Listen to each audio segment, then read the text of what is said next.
All right, so let's get into this a little bit in terms of how do you draw money to you? How do you manifest money?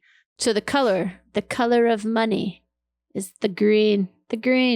So you can incorporate green candles, you can incorporate green crystals, you can incorporate herbs. A lot of herbs are symbolic for bringing in financial abundance. The other thing I want to talk about here, I mean, we are talking about money. And so that's financial abundance, but you can apply this to other types of abundance too. It doesn't just have to be money. It can be, prosperity in any correct form. Yeah, correct. Right. Lighting a candle for sure. There are intentions. I do a lot with bay leaves in the infinity symbol. And you can either burn the bay leaf, or you can bury the bay leaf depending on, if you're outside. But there are a lot of setting your intentions, releasing what no longer serves. Like we have goals to not only bring in abundance, but we also have goals to release debt.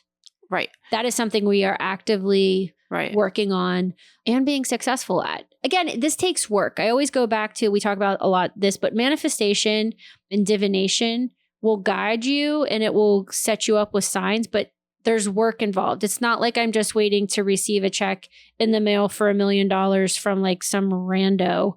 It's like, oh, you've been manifesting? Here's $1 million. Well, and that's what I want to talk about too. So some of the steps that you're talking about is one, setting your intention.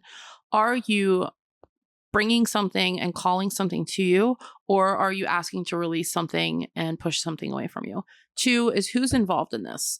Is this something you're manifesting by yourself? Are you trying to manifest for your family, with your partner? For your business, job hunting? Who's involved? Right. The next part is going to be timing. And this is where the cycles of the moon really come in. So if we are in a waxing phase of the moon, this is the time when you want to call things into you. You're asking for money to come in. And if we're in a waning phase, this is when we're like, okay, I'm going to be releasing bad habits. I'm going to be releasing some debt.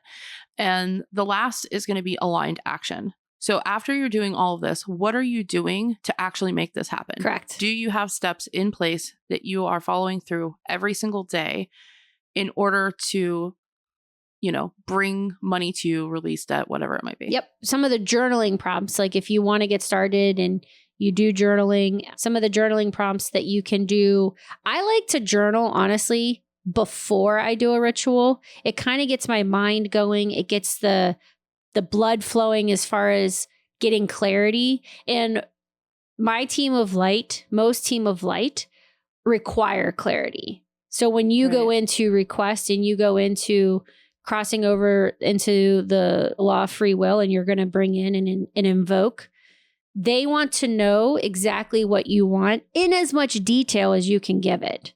And while keeping it simple. Yes. Yeah. So journaling can help do that, right? Because you're able to get like all of the thoughts swirling in your head down on paper, and then you can expand upon it, and then you can expand upon it. And I do a lot of automatic writing where I take a lot of the thinking out of it and I just go. Right. And then I can come back to it. Or I'll have like an immediate download when I start. And I'm like, oh yeah, okay, thanks. That's what I needed. Right. I needed that clarity. So a lot of money scarcity beliefs can be traced back to either our childhood, maybe even a past life. Okay. Right. So some of this is not of you. It's just within you, right? Because of certain things.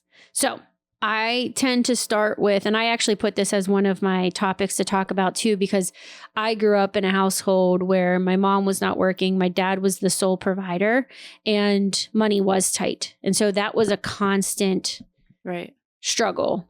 And so I do believe that I inherited some of that, of just being like very hyper aware of that, even though I had no understanding at all. Right. And so where did I learn these beliefs? Like, where did this come into play? Kind of analyzing that, going deep on that. How does it feel to be paid well? And like exploring what that creates. And then also, I love one of my favorite, you can call it daydreaming, manifesting.